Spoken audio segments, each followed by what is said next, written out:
అల్లు అర్జున్ గారి సినిమా మీద ఎంతమంది దుష్ప్రచారం చేసినా అది పార్ట్ 2 కదా. పుష్పాన్ని చూడకోకుండా ఎవడు ఆపలేడు. అక్కడ దాకా ఎందుకయ్యా? నందమూరి తారక రామారావు గారి కుటుంబం జూనియర్ ఎన్టీఆర్ సినిమాను చూడకుండా బహిష్కరించాలని ప్రయత్నం చేశారా? ఆపగలిగారా?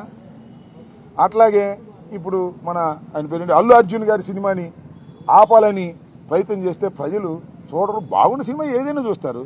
అరే రాజ్బాబు హీరోగా యాక్ట్ చేసిన సినిమా బ్రహ్మాండంగా చూసామా మేము? సినిమా బాగుంటే, ఎన్టీ రామారావు గారి సినిమాలు బాగోపోతే ఫ్లాప్ అయినాయండి. ఏం చెప్తాం? సినిమా బాగుంటే ఎవరైనా చూస్తారు. అరచేతిని అడ్డు పెట్టి సూర్యకాంతిని ఆపలేరు.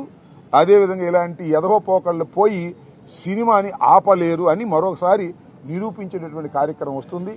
అల్లు అర్జున్ అయినా లేదా జూనియర్ ఎన్టీఆర్ అయినా లేకపోతే మరొకరైనా సినిమా బాగుంటే ఎవరైనా చూస్తారు, బాగోపోతే ఎవరు చూడరు. నాకు తెలిసి అందరూ ఉవ్విళ్ళూరుతున్నారు. పుష్ప 2 చూద్దాం, దానిలో ఎంత బ్రహ్మాండంగా ఉంటుందని అందరూ ఎదురు చూస్తున్నారు. నేను కూడా ఎదురు చూస్తున్నా. మరీ థియేటర్లోకి వెళ్ళి చూడాలంటే ఇబ్బందిని నేను కూడా పుష్ప 2 ఎలా ఉంటుందో చూడాలని నాకు బాగా కోరికగా ఉంది. ఎందుకంటే చాలా అద్భుతంగా పార్ట్ 1 అద్భుతంగా ఉంది కదా, హాలీవుడ్ స్టైల్లో ఉంది కదా, అందరినీ తలదన్నే విధంగా వెళ్ళాడు కదా అల్లు అర్జున్. అందువల్ల బాగా జలసిగా ఉంది కొంతమందికి. మీ జలసి వల్ల మీ కడుపులు పుచ్చిపోతాయి, గుర్తుపెట్టుకోండి.